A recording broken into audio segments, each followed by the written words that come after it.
वक्त गुजर जाया करते हैं। चेयरमैन साहब, मेरे पास कहने को बहुत कुछ है, लेकिन आज मैं कोई सियासी बात नहीं करना चाहता और ऐवान के इस तरफ और उस तरफ बैठे हुए मेरे मुअज़्ज़िज़ मेंबरान इस बात का बखूबी अदराक रखते हैं कि आज हम एक कॉज के लिए इकट्ठे हुए और इसी ऐवान में कौमी असम्बली में भी और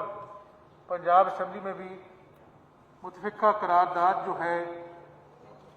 फ़लस्तीन में जो जुल्म व बर्बरियत का बाजार गर्म है उसके हवाले से पेश की गई और उसको पास किया गया। इससे पहले कि मैं अपने मौजू की तरफ आऊं,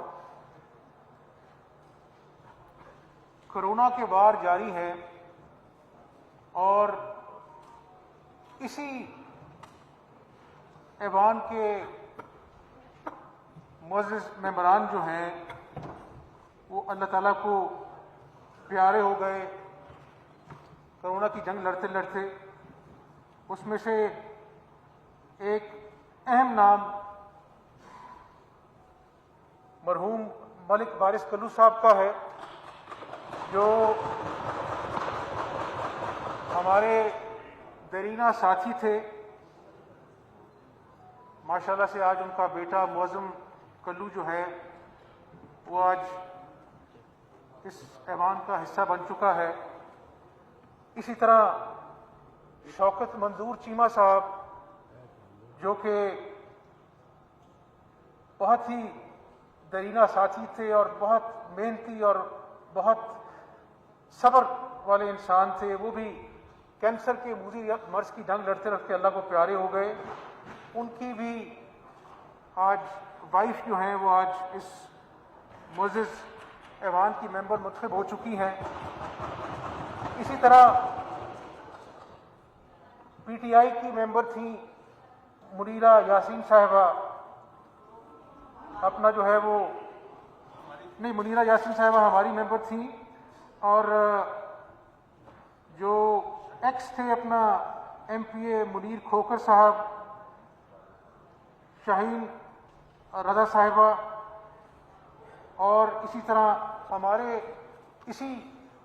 असम्बली के स्टाफ अकील अहमद साहब जूनियर सिक्योरिटी असिस्टेंट और जमील अब्बास साहब सब एडिटर ऑफ डिबेट। मैं इन सब के लिए इस आले सवाब के लिए दुआ भी करता हूँ और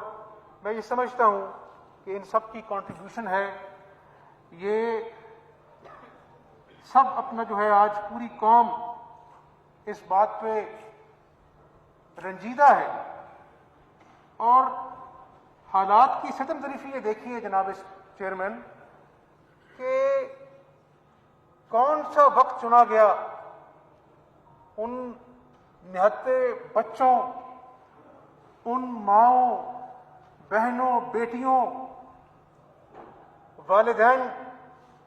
को निशाना बनाने के लिए। यानी पहली रमज़ान की पहली तारीख को जो है मस्जिद अक्सा में अजान को बंद किया जाता है, रोका जाता है और 27वीं रमज़ान को लैलतुल कदर की दिन जो है वहां पर धावा बोला जाता है और 200 लोगों को शहीद किया जाता है। ये वार उम्मत मुस्लिमा के दिल पे तो है जनाब चेयरमैन, लेकिन ये इंसानियत पर भी वार है। और आज दुनिया देख रही है कि इतनी ढिठाई से और इतनी फ़िरौनियत से, इतने तकब्बुर से ये उस निहत्ती फ़लस्तीनी कौम की बेटियों पर जुल्म ढा रहे हैं। और मैं ये जरूर कहना चाहूंगा कि बसीयत पाकिस्तानी और बसीयत मुसलमान, और अफसोस से कहना चाहूंगा कि उस तरह से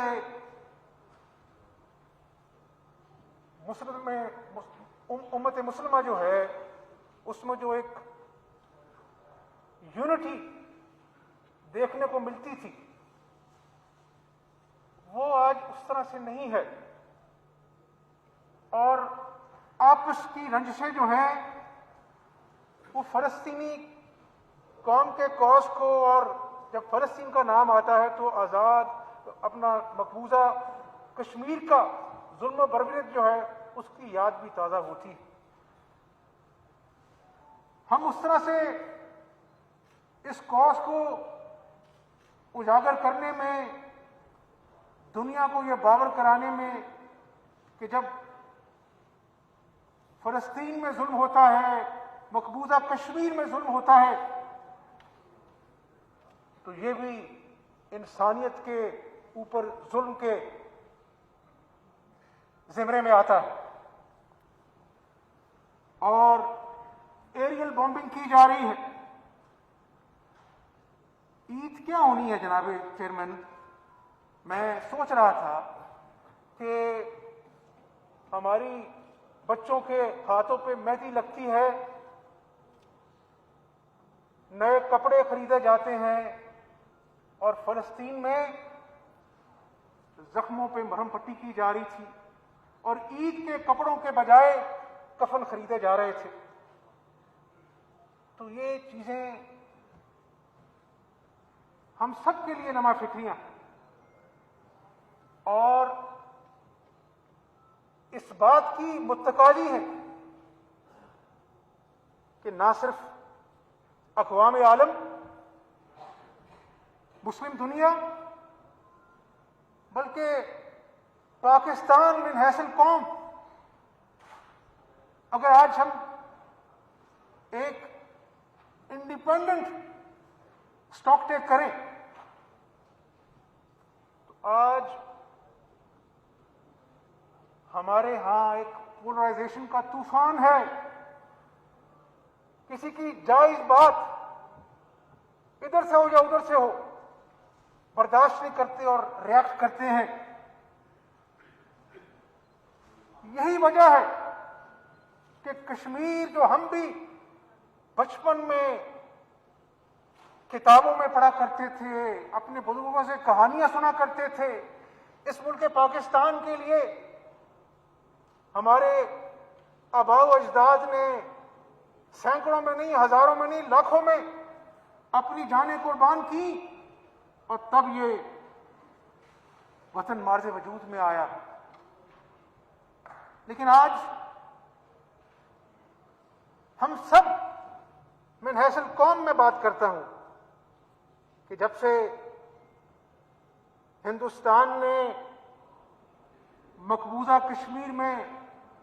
आर्टिकल 370 के बाद जो जुल्म और बर्बरियत का क़यामत बर्पा की है, हम